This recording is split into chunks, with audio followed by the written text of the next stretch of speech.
नाही. तद्वतच साधू ज्याला साधूचा बोध झालेला आहे आणि असा जो साधक आहे तर त्याचे जे सर्व पाप आहे तर ते आधीच जळून भस्म झालेले असतात.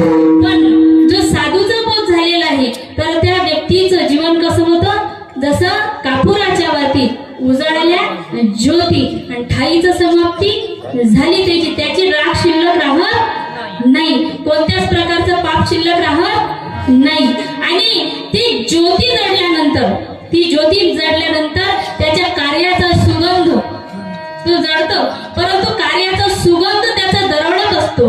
जसं भगवान श्री कर्पूर गौरम करुणावं तारम संसार सारम, सगळ्यांवर करुणा करण्यासाठीच ते निर्माण झालेले आहेत आणि प्रगट झालेले आहेत. तद्वतच मग जो साधूचा बोध झालेला आहे तर त्या व्यक्तीची अवस्था कशी होते, त्याचं काय होतं, तो साधू त्याला कुठपर्यंत आणून ठेवतो, त्या साधकाला